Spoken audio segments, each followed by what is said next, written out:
Hey, it's June 22nd, and we find ourselves in Proverbs chapters 30 and 31.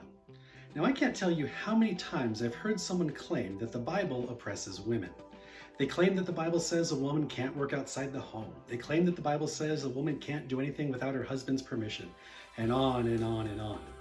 Well, I know that if they think that they have not read the Bible for themselves. Starting in Genesis, the Bible has always shown that men and women are both created in God's image, co-heirs of salvation, and equal in standing before God. Proverbs 31, verses 10 through 31, is probably the best passage that both describes and praises the high calling of a godly woman.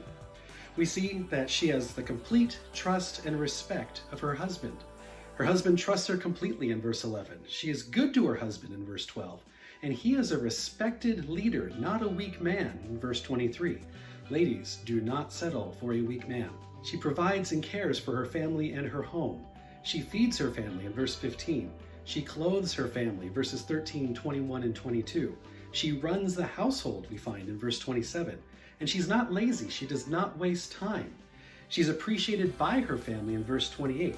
And there's no question in their mind that she loves and cares for them, which is important because she runs profitable businesses, plural, more than one.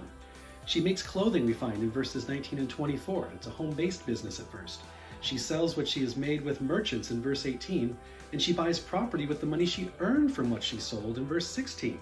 And then she runs a vineyard. She is CEO of Godly Woman Wineries. And oh yeah, in verse 20, she also still finds time to help the needy. She's a strong, wise, respected woman who fears God. She's intelligent and respected by all. And why? Because she fears and follows God. So what can we take away from today's passage? First, the Bible has been one of the most freeing and liberating forces for women in all human history. Second, men and women are no more or less valuable to God. Third, God has designed men and women to have equal but different roles that complement each other. My prayer for us today is that if you're a woman, married or not, that you would strive to live up to God's high calling in your life. If you're a married guy or a father to a daughter, encourage and support your wife and or daughter in becoming all that God has created them to be. If you're an unmarried guy, hoping to one day be married, wait for this woman. Don't settle for less. She is truly rare and worth waiting for.